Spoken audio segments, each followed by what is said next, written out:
Hello everyone, a very warm welcome in this another video of previous year questions. In this series, we will cover theme set number 4, 5, 6 and 7. And among these, we have the evergreen topic of the commission, Buddhism and Jainism. Apart from this, we will also see the questions asked on historical places and the questions associated with sites, and some questions on travelers and some questions on the ancient scientific endeavors. So these 60 questions in this particular video.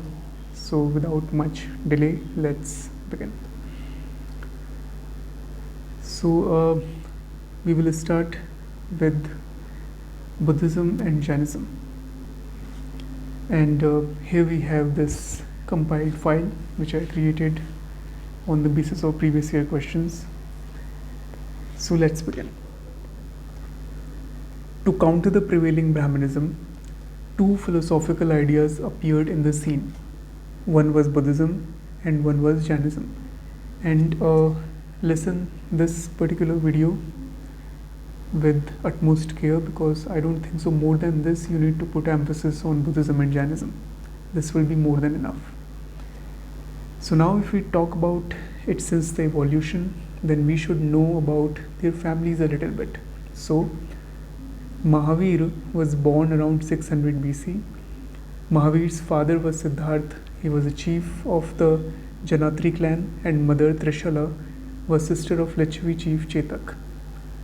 Buddha was born in around 550 BC. The date is still ambiguous, debatable, but just consider 550 BC as a standard date.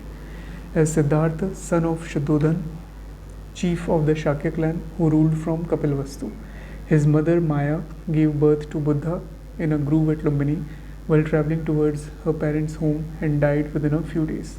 Now there is some similarities in both Jainism and Buddhism. Both denied the authority of Vedas. Both denied the necessity of performing rituals and sacrifices.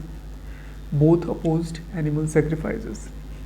Then both religions gave many ideas and concepts.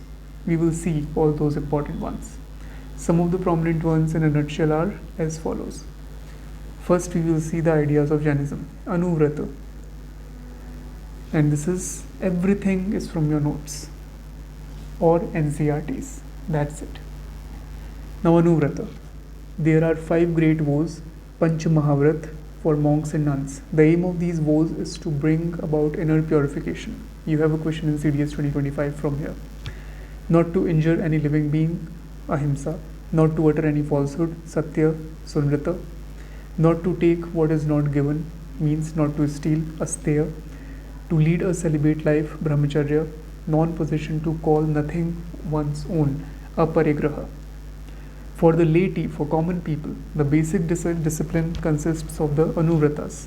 Lesser vows, Anu, fine kind, small thing, Anuvrat, lesser vows. For the laities, for common worshippers, which are a modified form of Mahavrats. Mahavrats are for someone greater than common man, like monks and nuns. Fine, so Anuvrat and Mahavrat. On Ahimsa, the idea of Jainism prevented agriculturists from embracing Jainism because cultivation invoked killing of insects. So they were anti-agriculture.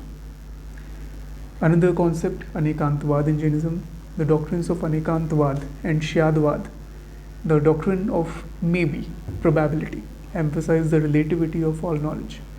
The Jaina doctrine of Anekantavad, doctrine of the manifold nature of reality, holds that reality is very complex and has multiple aspects.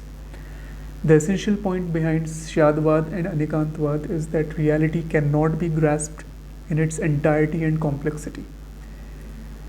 Now Jainas have some idea of this world creation. According to them, the universe and its components like air, water, soil have always existed.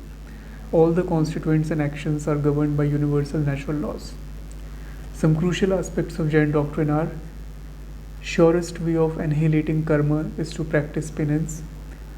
Every smallest particle has soul, Anu. Karma is bane of soul and must be ended. Now, some ideas of Buddhism. Eightfold Path, everyone knows. It's often represented by Dhammachakra, whose 8 spokes represent 8 elements of the path. Some characteristics of Buddha's teachings. The core of Buddha's doctrine is expressed in the Ariya Satchani, 4 noble truths. Like there is suffering, dukkha, there is sorrow. It has a cause, samudaya. It can be removed, nirodha. And way to achieve this is following the Atthanga Marg, your eightfold path. Concept of nirvana, that's very critical in this Buddhism.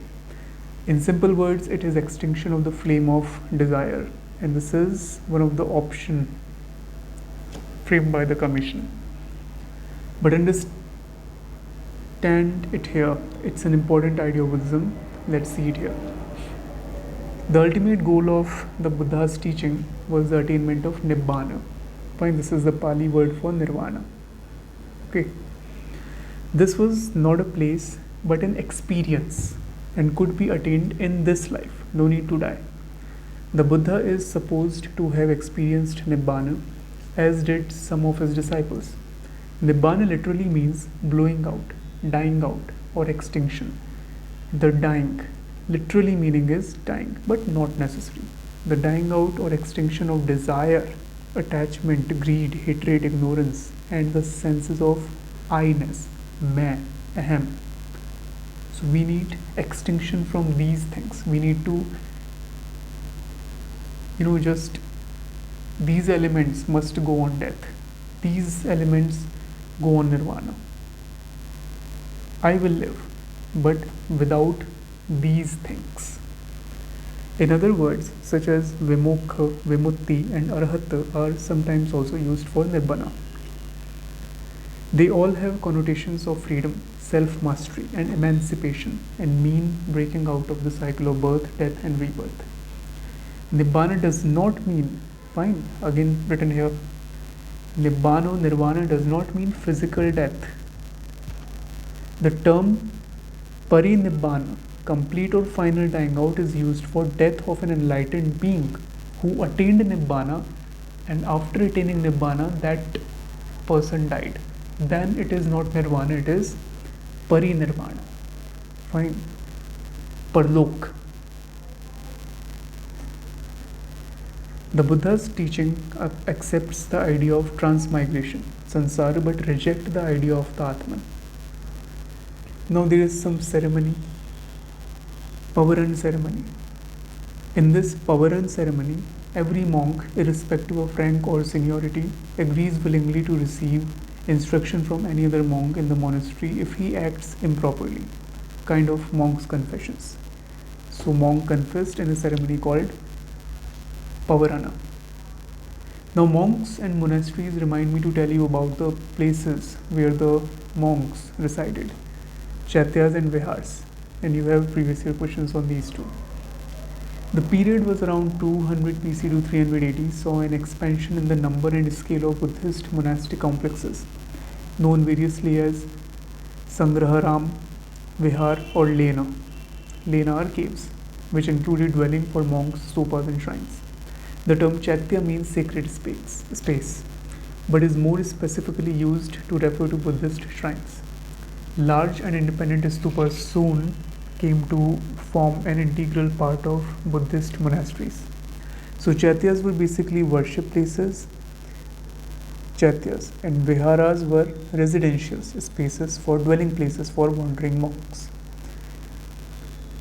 Now some Jain literary works. Although we have covered in the author's theme, but again, in the context of Jainism Buddhism, see them again. Acharanga Sutra.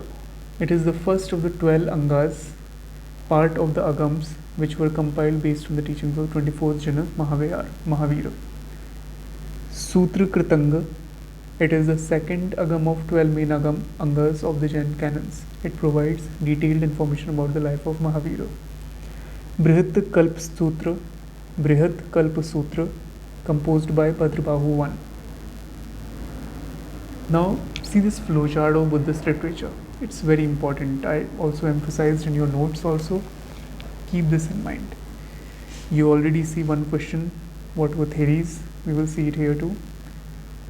Now see, this is basically Tipitakas. We all know we have 3 Tipitakas in Buddhism: Sutta Pitaka, Vinaya Pitaka, and Abhidhamma Pitaka. Sutta Pitaka comprises 5 Nikayas: Digha Nikaya, Majjhima Nikaya, Samyukta Nikaya, Anguttara Nikaya, and Khuddaka Nikaya. Now this Khuddaka Nikaya is important.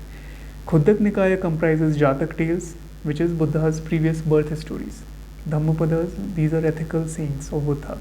And Theragatha and Therigathas. Therigathas are songs sung by monks, and Therigathas are songs sung by Buddhist nuns. Fine. Likewise, Vinaya Pitaka, it comprises rule for the monks. And Abhidhamma Pitaka, it is Sutta Pitaka's study, Q&A sessions, summaries of these Sutta Pitaka, Vinaya Pitaka, and philosophy of Buddhism.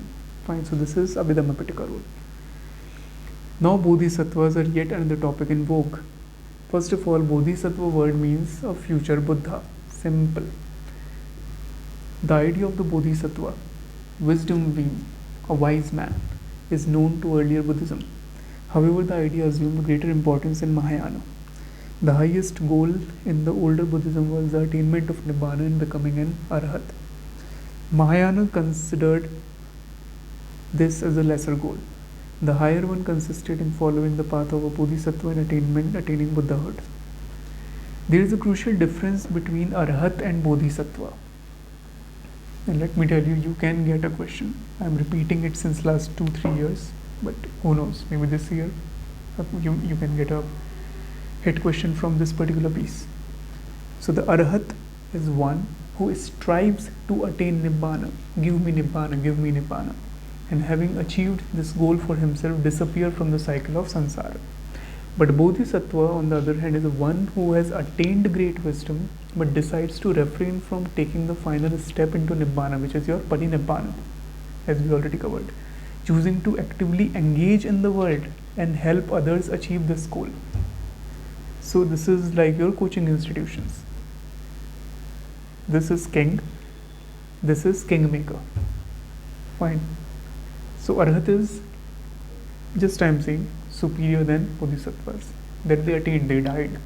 They are not helping others to attain Nibbana, but Bodhisattvas are doing.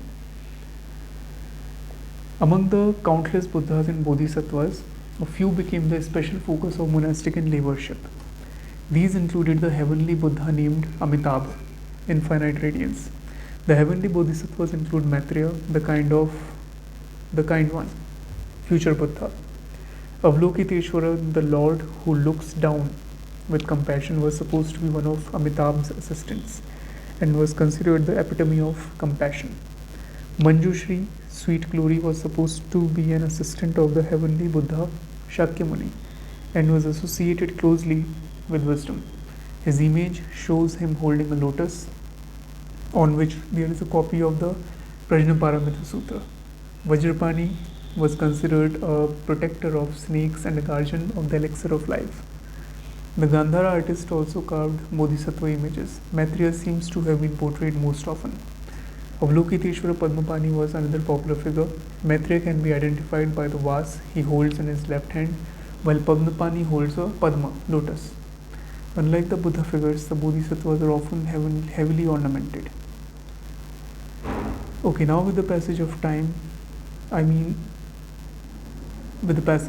gatherings, councils happened and various schools, subsects evolved from Buddhism and Jainism. Just see them here in these tables and flowcharts. I compiled it here from some other book. So we have these 4 Buddhist councils. Everyone should, this is very basic actually, like bare minimum. First council happened in 483 BC at Saptaparni Cave Rajgriha.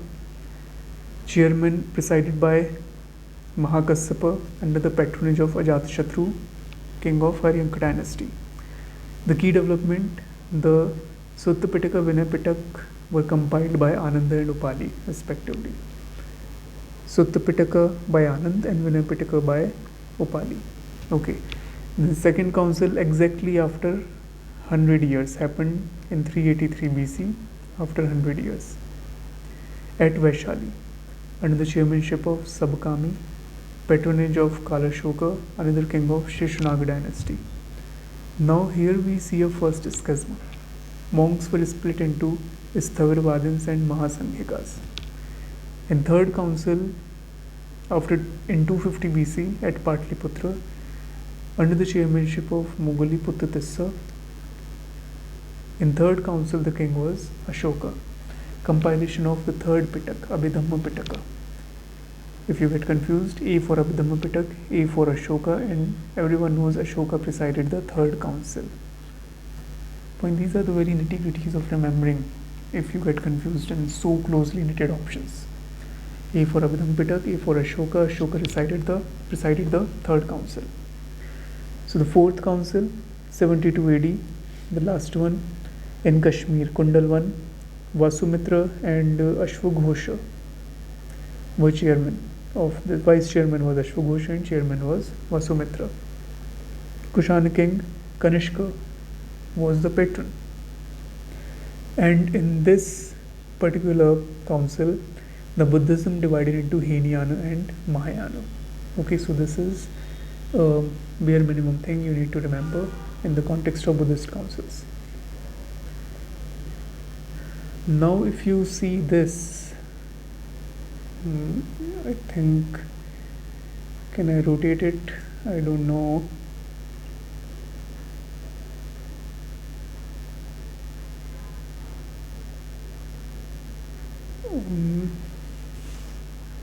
Sorry, actually I can't rotate it, but this is the diagram I created on Buddhist Sanghas. Fine, so do cover it from your notes. I'm moving ahead. Now some core features of Mahayana Buddhism.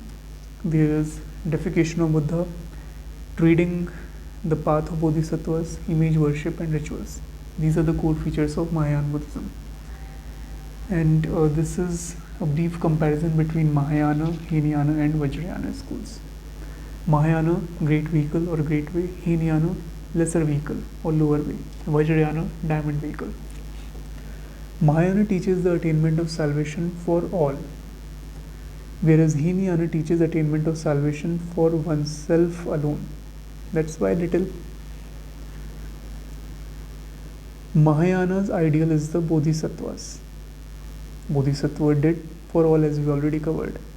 The heroic being who practice 6 or 10 perfections known as paramitas. The core schools of Mahayana are Madhyamika and Yogacara. Whereas Hinayana, they insist upon the necessity of the monastic life. The most widespread school of Hinayana was Sthavirvadin. Fine. So you have, you can get statements like Sthavirvadin is school of Mahayana and Madhyamaka Yogacara of Hinayana. So it will be wrong.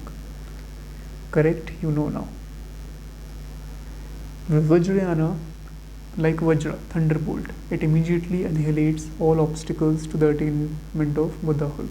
It is yogic and magical in character. Vajrayana, thunderbolt, tantric in nature. Now coming to Jain councils. Only 2 Jain councils we see. First happened in 300 BC at Patliputra under the chairmanship of Stulabhadra. Patron was Chandragupta Maurya. Compilation of 12 Angas to replace 14 Purvas. And second council in 512 AD at Vallabhi, Devri Digni Shama Shramana.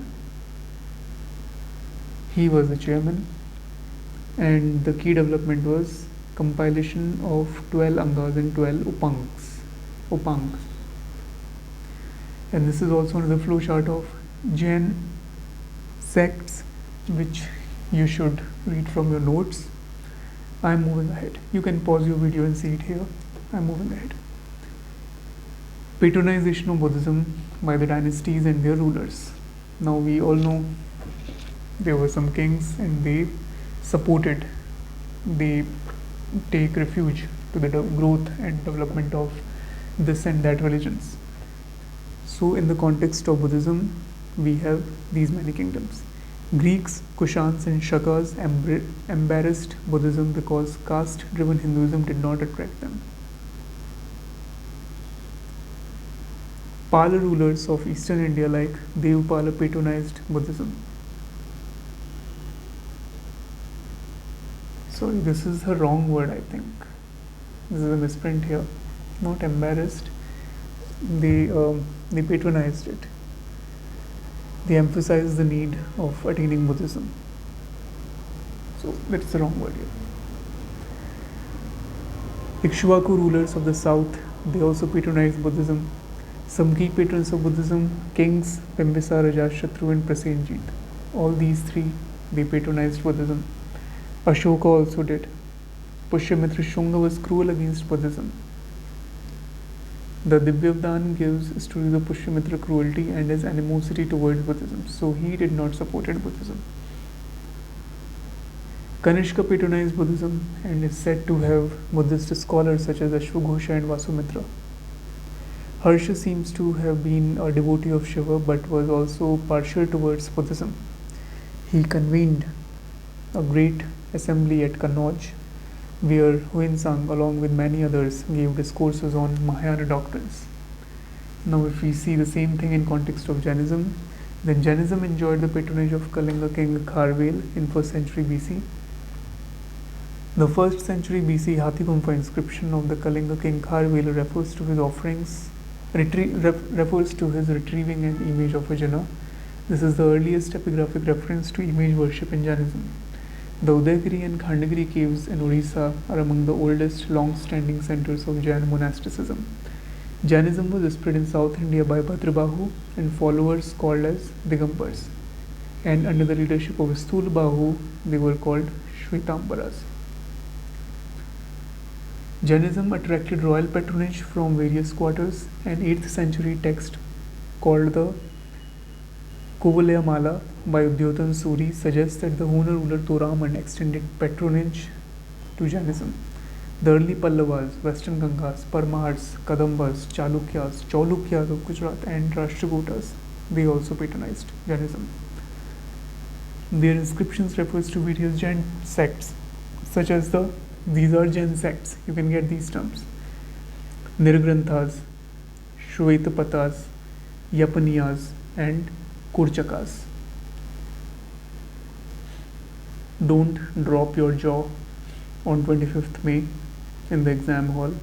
These nouns are mentioned in your notes. So Nirgranthas, Shwetapatas, you have Nyayaputa, Shakyamuni, Tathagata. Remember 2024 question. Shwetapata, Yapaniyas and Kurchakas. These are various sects of Jainism. Jainism was popular in parts of Rajasthan, Gujarat, Bengal, Odisha, MP, UP and Karnataka. Digambar sect was more widespread than Shwetambara sect. At last, some artistic aspect of Buddhism. There are so many mudras in which Buddha's images are there. One important one is Bhumi Sparsha Mudra. Means Buddha is calling the earth, Bhumi, to witness his purity despite the temptations of Mara. And Mara you can consider as celestial being who stops you from attaining enlightenment. Maybe a celestial being of ignorance. Fine, so this was it for, just hold for a second.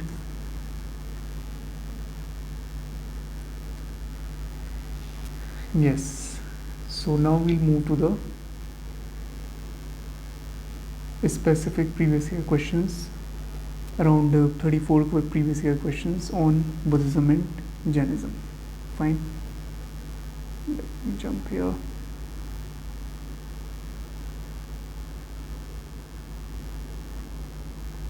This we already covered with the authors. Yes.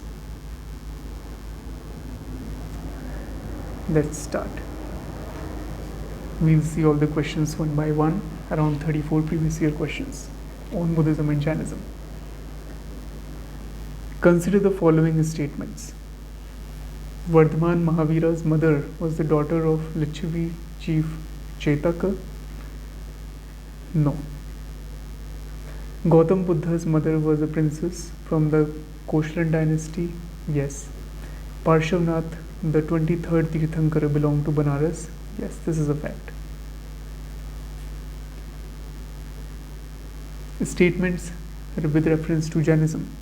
Vardhaman Mahavira attained Kaivalya Gyan outside the town of Jrimbhik Gram on the banks of river Rijupalika and in the field of a household hearse named Samaga.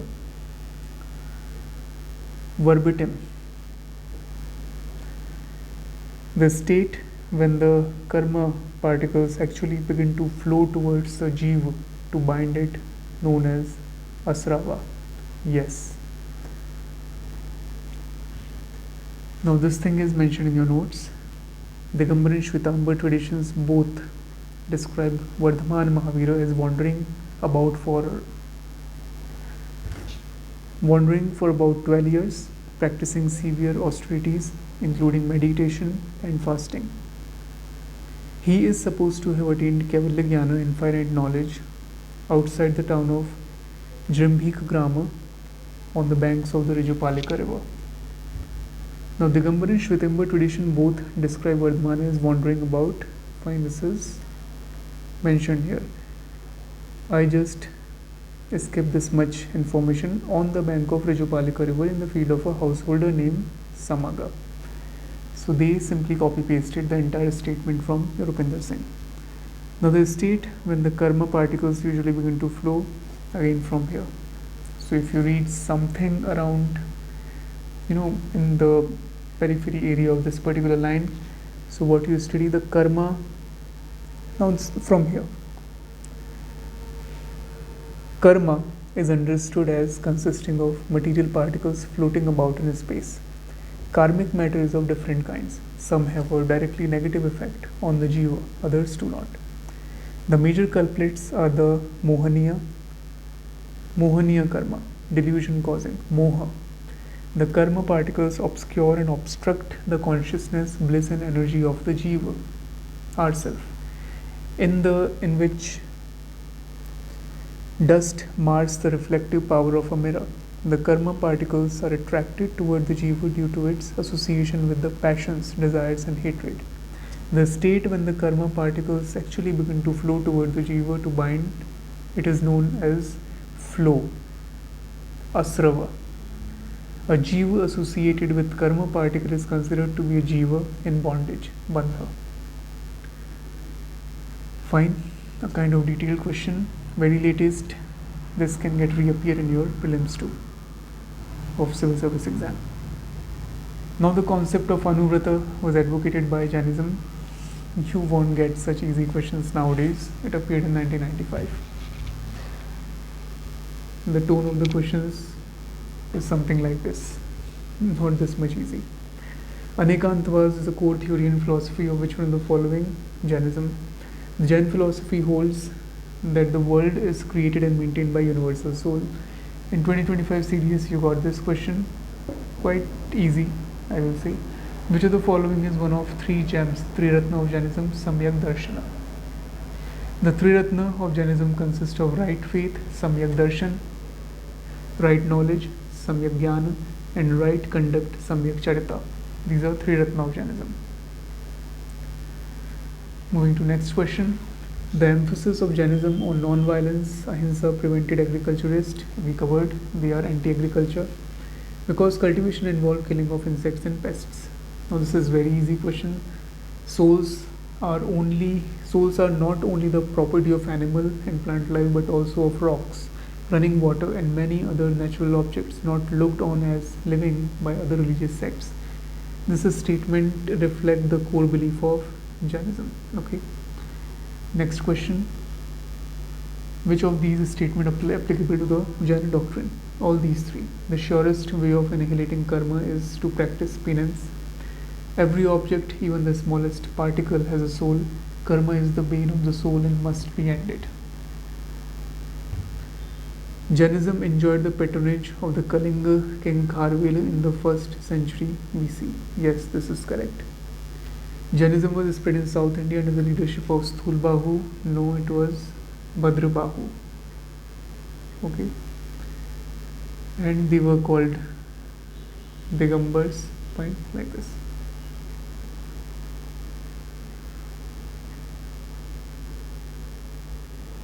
Next question.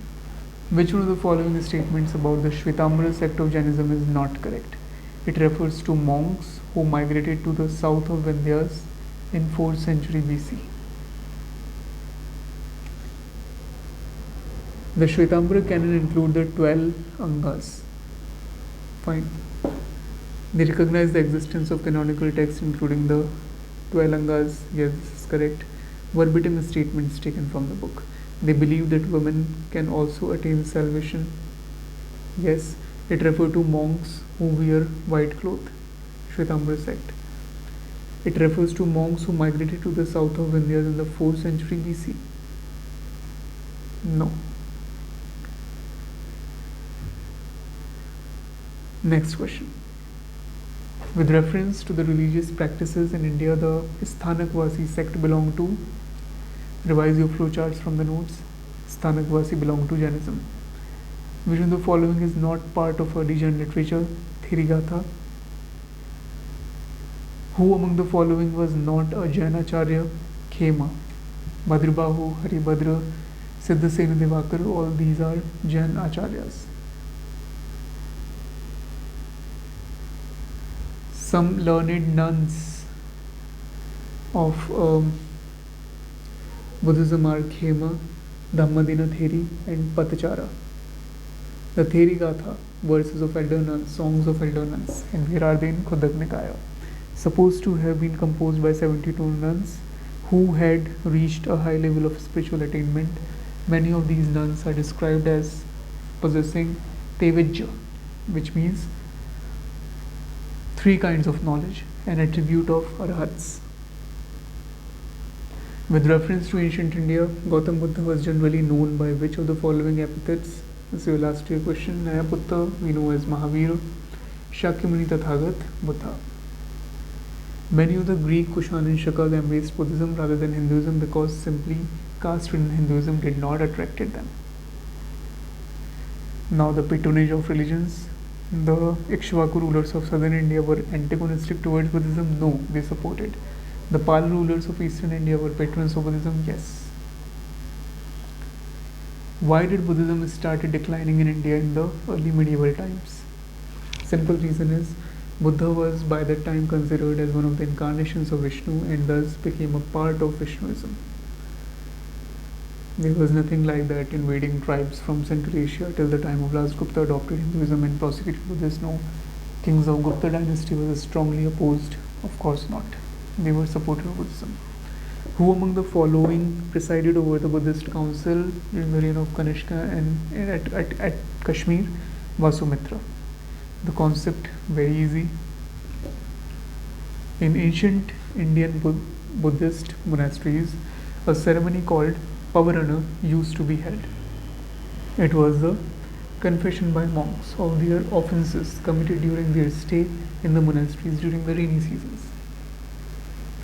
Which one of the following describe best the concept of nirvana in Buddhism? The extinction of the flame of desire. We are getting freedom from desires, not the physical demise. This is the concept of nirvana in Buddhism. Lord Buddha's image is sometimes shown with the hand gesture called Bhumi Sparsha Mudra. What it symbolizes? Buddha's calling of the earth to witness his purity and chastity despite the temptations of Mara. Next question. Some Buddhist rock-cut caves are called chaityas, while the others are called viharas. Difference between the two? Simply that chaitya is a place of worship, while vihara is the dwelling place, residing place of the monks. With reference to Indian history, who among the following is the future Buddha? Maitreya. Which of these 3 things are features of Mahayana Buddhism? All 3. They talk about deification of the Buddha with sculptures, treading the path of bodhisattvas, and image worship and rituals. Next, with reference to the religious history of India, consider these statements. The concept of bodhisattva is central to Hinayana. No. Mahayana. Bodhisattva is a compassionate one on his way to enlightenment. Of course, yes. Bodhisattva delays achieving his own salvation to help all sentient beings on their path to it. Yes. In the Mahayana Buddhism, the Bodhisattva Avalokiteshvara was also known as Padmapani, holding lotus.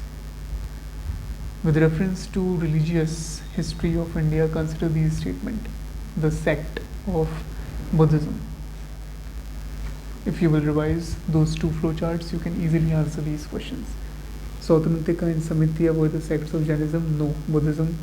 Sthavirvadan held that the constituents of phenomena were not wholly momentary but existed forever in a latent form. Yes.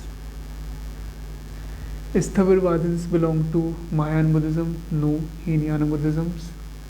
Fine. 2017 question, 2020 questions.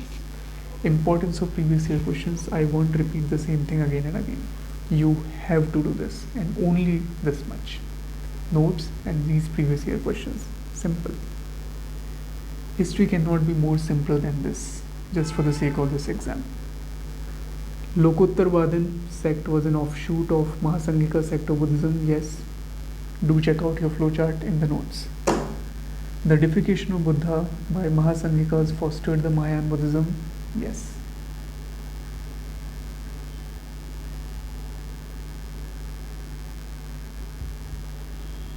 And Sthavirvadins belonged to the no, that's Hinayana Buddhism actually, not Mahayana.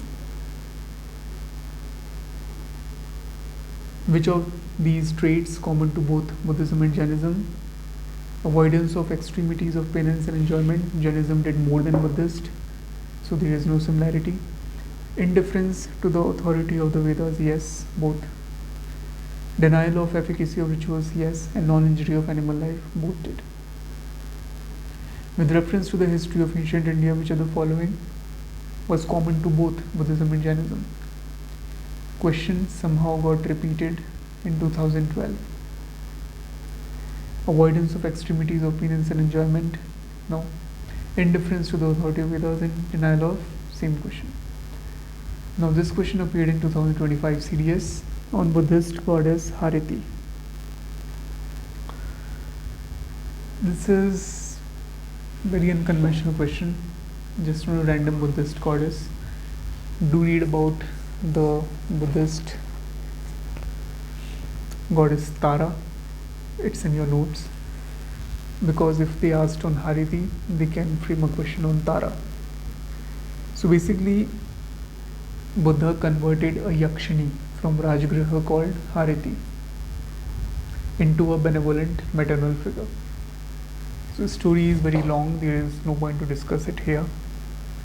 Fine, so she was a Yakshini, and in Rajgriha, Buddha converted him because the meaning of this Harini is to, just stealing the others' children, others' happiness, eating the children, collecting the children of other parents from Rajgriha so that she can feed her children. And there is a saying that Hariti had around 500 children. Fine, this is the photo of that Yakshini, converted Yakshini, which is now known as Buddhist goddess Hariti. Fine, so this much is enough for you to remember. And we are done with this Buddhism and Jainism. Now we are moving to our another set, which is on the historical places. Fine. So there is a repetitive trend of historical places and sites. So these are the famous ones, repeatedly asked in your questions. Lothal, it's in Gujarat. Everyone knows ancient dockyard. Kalibanga is in Rajasthan. The remarkable discoveries of a ploughed field. Fine. Dholavira, many questions we already covered in this set of Harappa. Inscription with 10 signs, you can see from here the famous Dholavira signboard. Banavali is in Haryana. Famous finding is terracotta replica of a plough. Sarnath, no need to say UP. First sermon of Buddha was at Sarnath in land capital. Rajgir, Magad was bounded by the Ganga, Son and Champa rivers and Vindhyan range. Capital of Magad dynasty was initially Girivraj or Rajgriha, near modern Rajgir, and place of rise of the Mauryan dynasty, we all know. Nalanda is in Bihar, great seat of Buddhist learning. Takshila is in Pakistan, between Indus and Jhelum. Fine.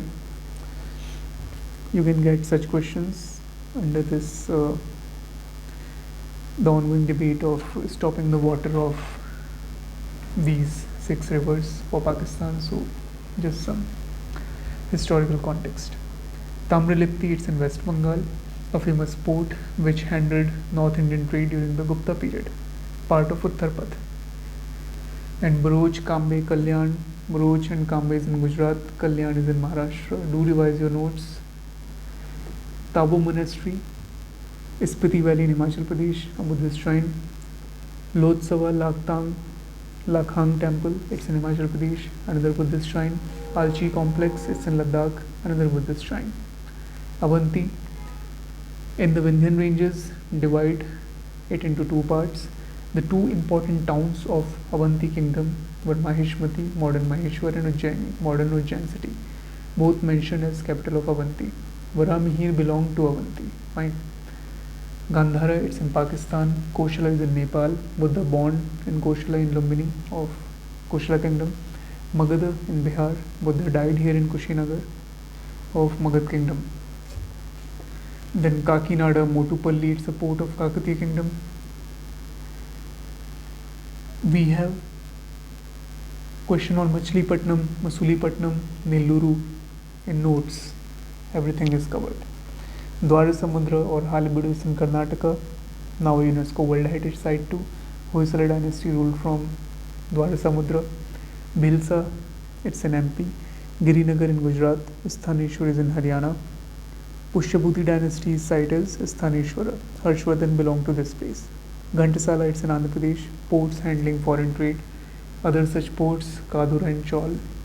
And Burzholm, it's in Jammu, known for dwelling pits. Chandraketugarh is in West Bengal, also a port town known for terracotta objects. Ganeshwar, it's in Rajasthan, known for copper objects. Mamallapuram in Tamil Nadu, it's a rock cut shrine. Shishupalgarh in Odisha, Piparwa in UP, Goalpada, Simple Assam, and Bishnupur is in Manipur. Now various ports on the western coast of India are Kalyan, Kalyana, Sibor, another name of Chaul, and the markets of Male, Malabar, Parthi, Mangoroth, which is today's Mangalore, Solapatana, Nalopatana, and Pandopatana. Fayan refers to Tamrilipti in Bengal as an important center of trade on the eastern coast. These ports and towns were also connected with those of Persia, Arabia, and Byzantium, a trade with Middle East on the one hand and Sri Lanka, China on the Southeast Asia on the other hand. Important trade terminus in northern India included Pushkalavati in the northwest, Patala and Bhrigukacha in the west, and Tamrilipti in the east. The periplus refers to market towns of western India such as Paithan, Tagara, and Supara, and Kalyan. Further south, the port of Mujri was important. There was active coastal trade as well. The ports on the eastern coast gradually emerged as a significant factor in India-Mediterranean maritime trade in the late 1st or early 2nd century AD. Satvahans and Shakas were involved in prolonged conflict. Control over the premier ports such as Bharuch, Bhragukach, Kalyan, and Supara was an important issue in this conflict. The Jatak tales mention long-distance journey over land, river, and sea. Indian traders are described as venturing into Suvarnadvipa, which is your South Asia, Ratnadvipa, Sri Lanka. I've seen a question on these 2 terms somewhere, not in the commission's exam but somewhere. So you can get these questions too. Ratnadvipa is Sri Lanka and Suvarnadvipa is Southeast Asia, and Babylon's Babiru. There is also reference to ports on the western coast, Bhragukach, Suparaka, and Suvara, and those on the eastern coast, Karambia, Gambhira, and Seriva. The Jatak refer to head of soldier guilds as Niyamak Jetha, head of sailors guild. All these areas participated in the flourishing trade networks of the time. The premier Chola port was Puhar, also known as Kaveri Pattanam. The major Pandya port was Korkai, while Tondi and Muziris were the important ports in the Chera kingdom. Now many trade routes intersected at ports on the eastern coast of South India. Mamallapuram developed under the Pallavas and Naganipattinam became prominent in the Chola period. Kaviripattinam, Tirupalaivanam, Mailarappil, Kovalam, Tiruvadandai, Sadras and Pudupattinam. These are also some ports on the eastern coast of India. Other important coastal towns: Pallavapattinam, Kuddalore and Tiruvananthapuram. Fine. If you can remember, do remember, otherwise it's all up to you. As I always say, how much is too much then? Now the questions, around 21 previous year questions on historical places and sites. Very simple, correctly match, you can easily attempt this. Lothal is, yes, very ancient dockyard. Sarnath, yes, first sermon of Buddha. Rajgir, Loyan capital of Ashoka, no, it's at Sarnath. Nalanda is great seat of Buddhist learning. Again, Lothal, Kalibanga, that's easy to do, you can do it. Between which of the following was the ancient town of Takshila located? Indus and Jhelum river. Famous shrine and where it is located we already covered. Tabo monastery and temple complex at Spiti Valley.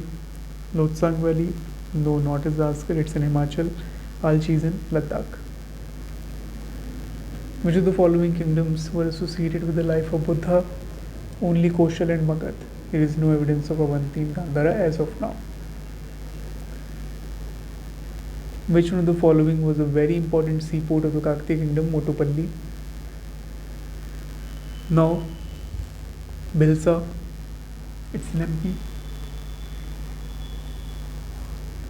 Dwarasamudra is in Karnataka, not in Maharashtra. Girinagar in Gujarat. Sthaneshwar is in Haryana, not in UP. With reference to the period of Gupta dynasty in ancient India, the town of Ghantasala, Kadura and Chaul were well-known ports handling foreign trade. So many questions on port towns. Which of the following ports handled the North Indian trade during the Gupta period? Tamrajati.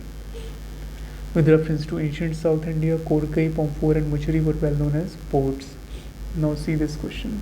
Why this question in 2023 CSE appeared like this?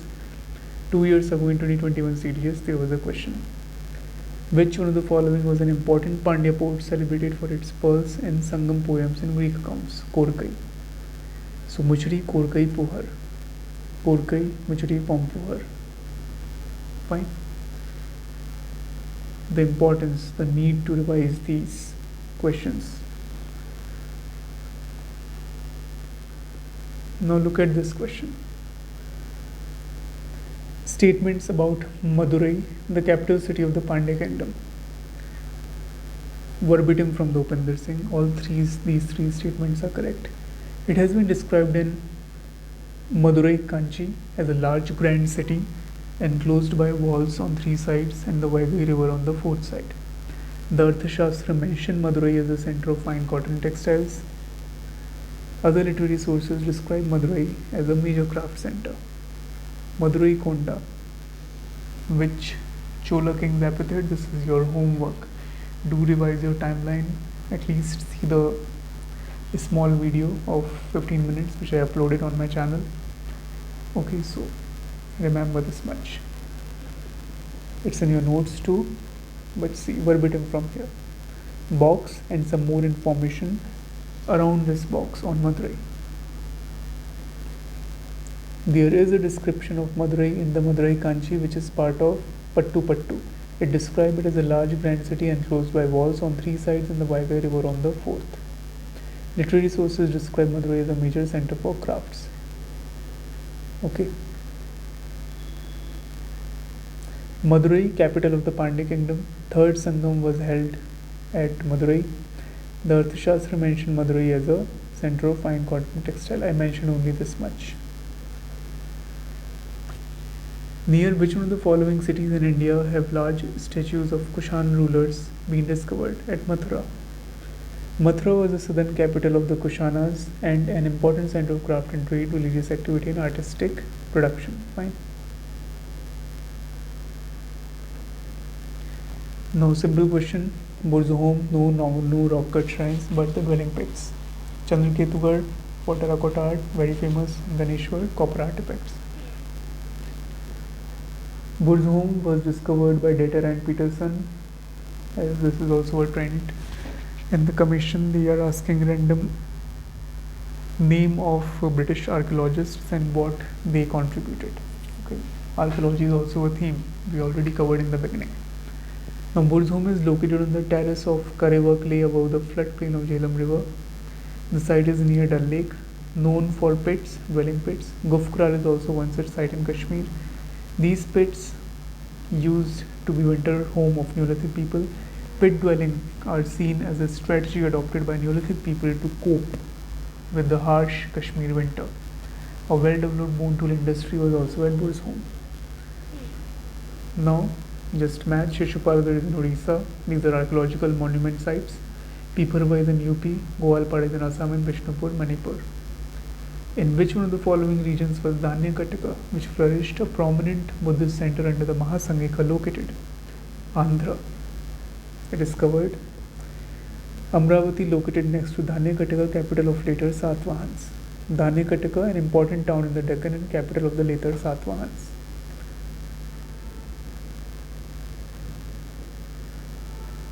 Now, Besnagar is known for Shaivite cave shrine. No, it is Vaishnavite. If you know the Garud pillar.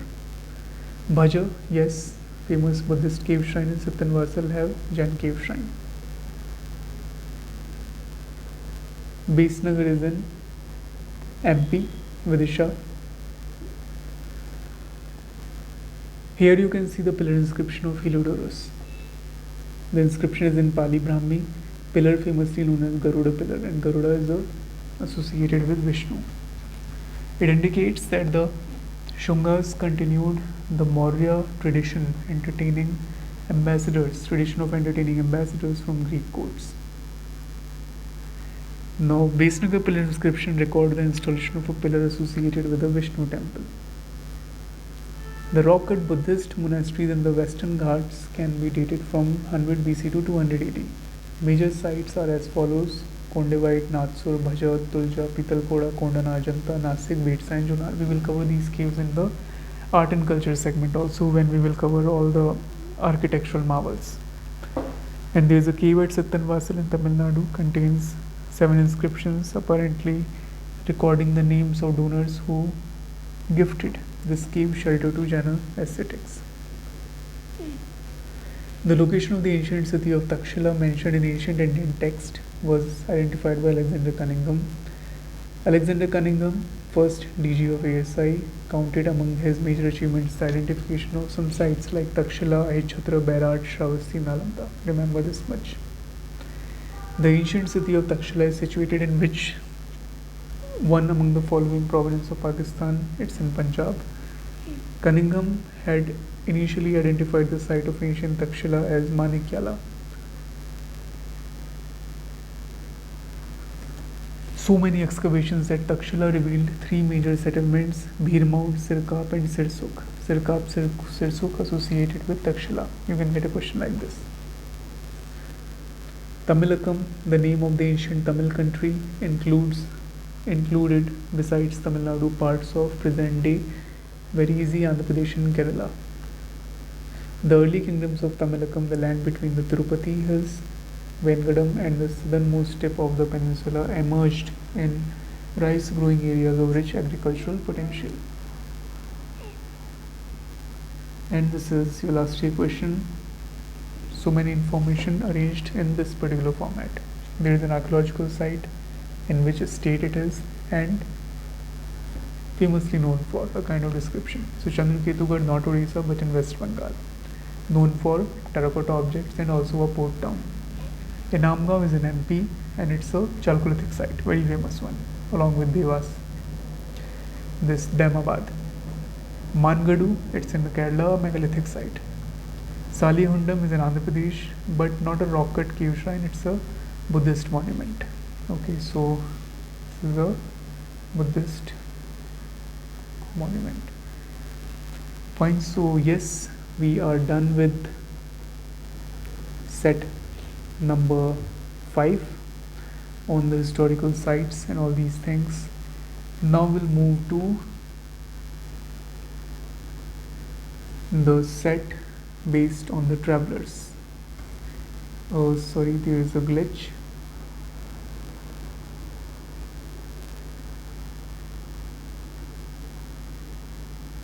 So we will see the questions first. Questions are quite simple, which are based on the famous travelers, not quite important theme, because we have not seen a single question based on travelers, at least in the case of ancient India. In medieval India we are getting questions, but if we see, this is simply a chronology. The following persons came to India at one time or another.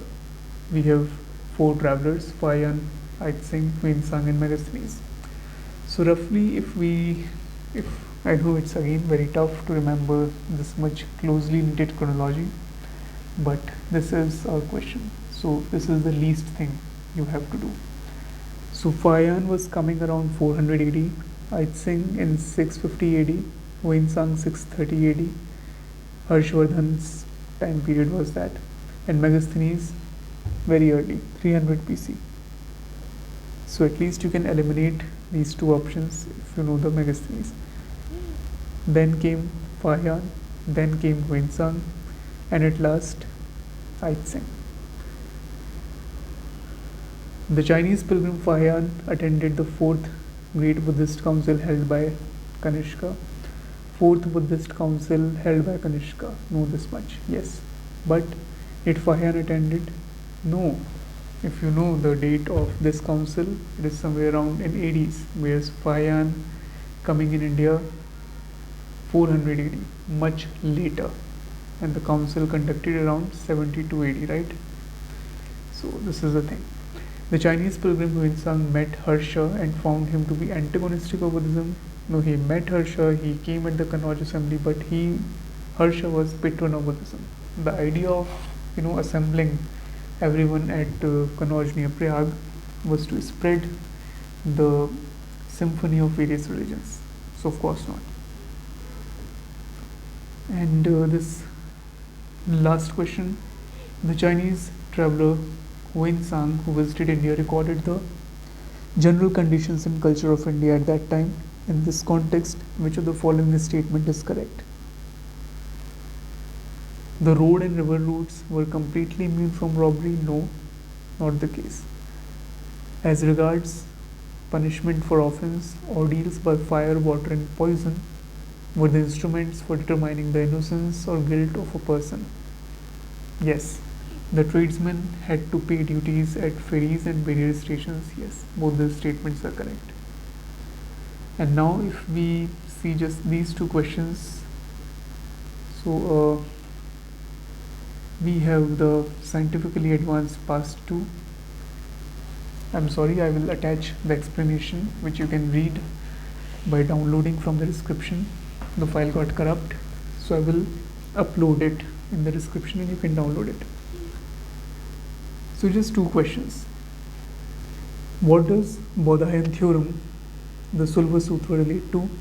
This is very simple, the Pythagoras theorem. Length of sides of a right angle triangle. Find this thing. And this is extremely tough question again. The kind of invention or scientific advancement and happened around what period? So this is the basic idea behind this question. With reference to scientific progress, these statements. Different kind of specialized surgical instruments were in common use by 1st century AD. Yes. Transplant of internal organs in the human body had begun by the beginning of 3rd century AD. No, if we see period of Sushruta where he is talking of surgeries and all, so even that's happening around 4th, 5th century BC, much more earlier, not 3rd century AD. The concept of sine of an angle was known by 5th century AD, remember this, and the concept of cyclic quadrilaterals was known by 7th century AD. So yes, I hope you enjoyed solving previous year questions. Do revise these videos again and again, and I'll see you soon. Thank you so much.